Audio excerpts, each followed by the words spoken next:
ओम शांति। वर्तमान समय अनुसार जीवन में सबसे बड़ी शक्ति जो हमारे लिए बहुत जरूरी है, और अगर उस शक्ति को बनाए रखते हैं तो और भी सभी शक्तियां समय पर इमर्ज हो जाती हैं, और वह शक्ति है शांति की शक्ति। क्योंकि अगर मन किसी भी कारण से हलचल में आता है, डिस्टर्ब होता है या अपसेट होता है, तो उसका प्रभाव हमारे स्वास्थ्य पर होता है, हमारे संकल्प व्यर्थ जाते हैं और हमारी निर्णय शक्ति पर भी असर होता है। तो सदा अब ये बहुत समय का अभ्यास जरूरी है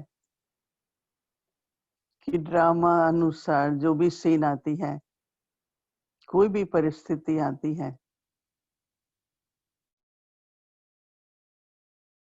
मुझे अपना आत्मा का जो निजी गुण है, अनादि स्वरूप है, वो शांत स्वरूप है।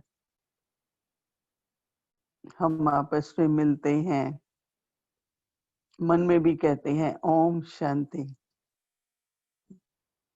तो खुद को भी कहना चाहिए जब भी कुछ होता है ना, ओम शांति, मतलब मैं शांत स्वरूप आत्मा हूँ।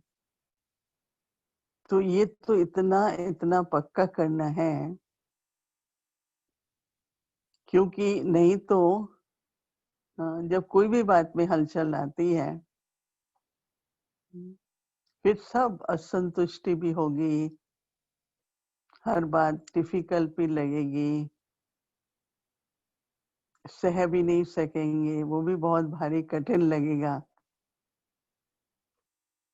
लेकिन अपने स्वधर्म शांति में अगर हम स्थित रहें, अब कोई कहे हमें तो नहीं पता था ऐसा भी होता है, हाँ, तो फिर ड्रामा कैसे हुआ ना। एक बार बाबा ने कहा कि बाबा ड्रामा के आदि मध्य अंत का ज्ञान देंगे, पर अगला सीन ड्रामा में क्या है वो तो रियल देखना पड़ेगा, पहले तो बाबा नहीं बताएंगे। ऐसे तो बाबा ने क्या परिस्थिति होंगी,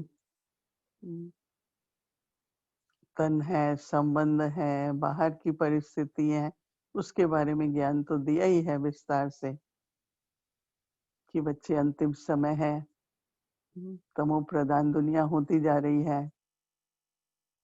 लेकिन सदा अपने सामने बाबा जो नई दुनिया बना रहे हैं, हम बच्चों को ईश्वरी परिवार बाबा ने दिया है, तो वो सब बुद्धि में ज्ञान रखते हुए अपने मन को शांत रखना जरूरी है। आप देखेंगे कि कोई भी किसी न किसी के द्वारा कोई बात होगी, कई बार बात नहीं होती है तो भी मन में आ जाती है, तो कभी भी किसी की भावना पर शक नहीं करना चाहिए। हर एक बाबा के बच्चे की शुभ भावना रहती है, लेकिन कई बार न चाहते भी ड्रामा में ऐसी बहुत छोटी छोटी बातें हो जाती है, छोटी छोटी, बड़ी तो हो ही रही है पहले ही दुनिया में, ये छोटी छोटी बात हो जाती है। उसमें 1 मिनट में ड्रामा, फुल स्टॉप, मैं क्यों सोच रही हूँ ऐसा, मैं शांत स्वरूप आत्मा हूँ। ये महामंत्र हमको इतना पक्का करना है, क्योंकि ये समय नहीं है कि हम छोटी छोटी बात में, जो बात ही है परिस्थिति भी नहीं है, परिस्थिति फिर भी बड़ी बात है, लेकिन छोटी सी बात में हम अपने मन को अशांत कर देते हैं, डिस्टर्ब हो जाते हैं, कुड़प डिस्टर्ब आयरों दूर दूर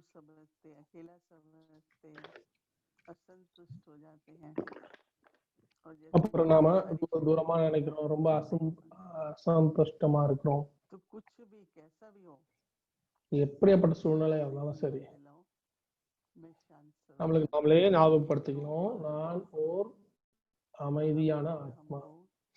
இது ஒரு மகா மந்திரம், ஜபிச்சுக்கிட்டே இருக்கணும். जपते रहो मतलब कि संकल्प लाते रहो. ஜபிச்சுக்கிட்டே இருக்கணும் அப்படின்னா ஞாபகப்படுத்திட்டே இருக்கேன், நான் அமைதியான ஆத்மா, நான் அமைதியான ஆத்மா. இதுல உங்களோட ஸ்திதியும் நிலையாயிடும், முன்னாடியும் போவீங்க. பாபாவோட நினைவு ரொம்ப அன்பானதா ஆயிடும். மனமே அமைதியா இல்லைன்னா எப்படி அன்பு இருக்கும்? ரொம்ப தூரம் ஆயிடுது. அதுக்கப்புறம் நம்ம நினைச்சா கூட கடவுளை நினைக்க முடியாது. அன்பா நினைவு பண்ணணும், அன்பு சொரூபமா இருக்கணும், இனிமையா இருக்கணும், இதெல்லாம் நடக்க மாட்டேங்குது. யாரும் கேட்டாங்க,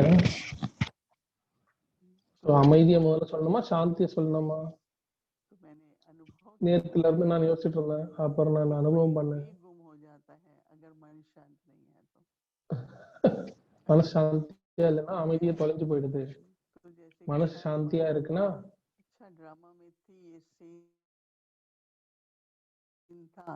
டிராமால இருந்து இந்த மாதிரி காட்சி இருந்தது, அதெல்லாம் நடந்துருச்சு.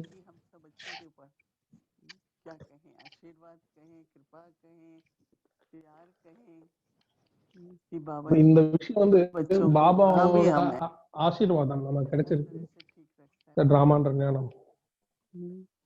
हर तरह से सुविधा भी है, हर तरह से सेफ्टी भी है, आपस में हमारा सबका सहयोग, आपस में कंपनी भी है. तो ये सब बाबा हम बच्चों को जो भी हमने बाबा के मददगार बन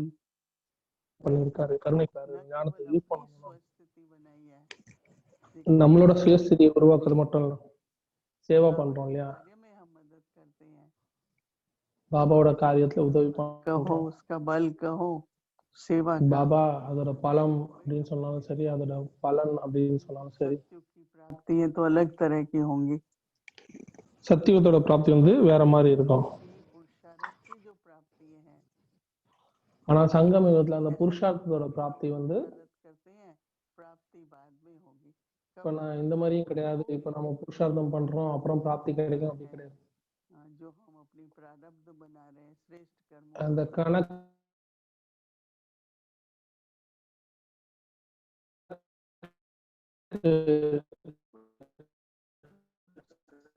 அந்த கணக்கு சேர்க்கிறோம்,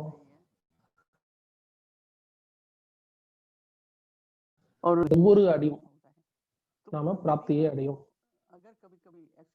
பிராப்தியின் அனுபவம் அந்த மாதிரி இருக்கு அப்படின்னா நமக்கு பிராப்தி ஆகுதுன்னே நமக்கு தெரிய மாட்டேங்குது சில நேரத்துல.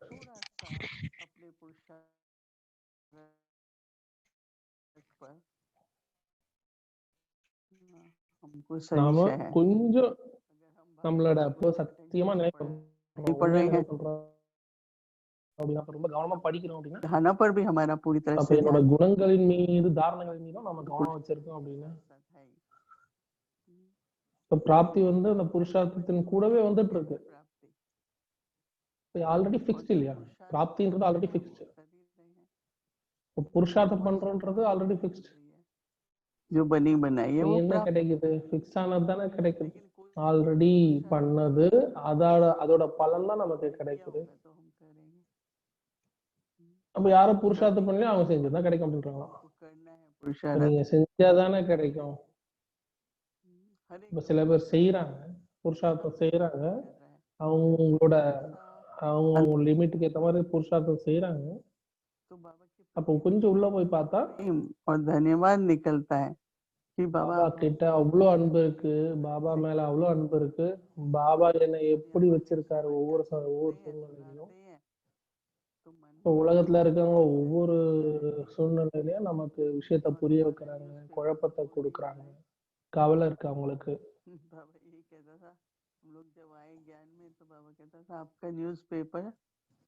நாம ஞானத்துக்கு வந்தப்ப பாபா சொல்றாரு, உங்களுக்கு நியூஸ் பேப்பர் என்ன முரளி தானே, உலகத்துல இருக்கவங்க என்ன பண்றாங்க, எழுந்தவன நியூஸ் படிக்கிறாங்க. இப்ப நமக்கு என்ன நியூஸ் பேப்பர்? முரளி தான் நியூஸ் பேப்பர். முரளி தான் நியூஸ் பேப்பர் சொல்றாரு பாபா. இப்போ பாபா கிட்ட வந்து அன்பு லெட்டர், டெய்லி பாபா கிட்ட வந்து லெட்டர் வருது நமக்கு. நமக்கு அன்பானவர் எழுதுறாரு, டெய்லி நம்ம கிட்ட பேசுறாரு. அது வந்து ஒரு அன்பான லெட்டர் நமக்கு வருது. அப்ப பாபா இன்னைக்கு முரளியில என்ன சொன்னாரு, எப்படி சொன்னாருன்னு நம்ம கேட்கணும். மனதில் அன்பு நிறைந்திருக்க வேண்டும், அதனால் பிராப்தியும் அனுபவமாக வேண்டும். அதற்காக நாம் சாந்தியாக வேண்டும். மனம் சாந்தியாக இருந்தால் டிஸ்டர்ப் होते हैं, வீட்டுல அந்த மாதிரி டக சவுண்ட் கேட்டாலும் ऐसे ही मन का होता है, जो भी हमने भरा हम खुद ही उलट देते हैं, फिर अशांत हो जाता है, फिर खुद कोई நாமளே அமைதி இல்லாம போயிடும். जरूरी तो नहीं था ये करना, இந்த மாதிரி செய்யணும்னு அவசியம் இல்லையா? அவ்வளவு அசாந்தி ஆகணும்னு அவசியமே இல்லையா? சுய தர்மத்தில் நிலைத்திருங்கள், சுயமரியாதையில் நிலைத்திருங்கள். இன்றைய தினத்தில் இது போன்ற திட சங்கல்பத்தை கொண்டு வாருங்கள். இதில் புதுமையை கொண்டு வரணும் இல்லையா? என்ன நடந்தாலும் சரி, நான் அமைதியாக இருப்பேன், நான் அமைதி சுரூபமாக இருப்பேன். ஏனெனில் சாந்த சுரூபத்தில் ஒருமுகத்தன்மை ஏற்படுகிறது. இப்ப நீங்க பாத்தீங்கன்னா ஒருமுகத்தன்மையில மிஸ்டேக் இருந்தாலும்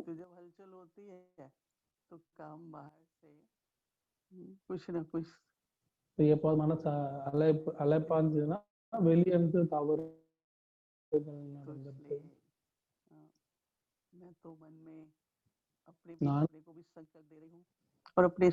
மனதிற்கு சங்கல்பங்களை கொடுக்கிறேன். என்ன நடந்தாலும் சரி, மனதில் சாந்தியை நீங்கள் முகத்தை மலர்ச்சியாக வைத்திருங்கள். முழு சூழ்நிலையும் நன்மை நிறைந்ததாகவும் சங்கம யுகத்தின் அன்பு, சாந்தி மற்றும் சகயோகம் நிறைந்ததாக இருக்கும். ஓம் சாந்தி.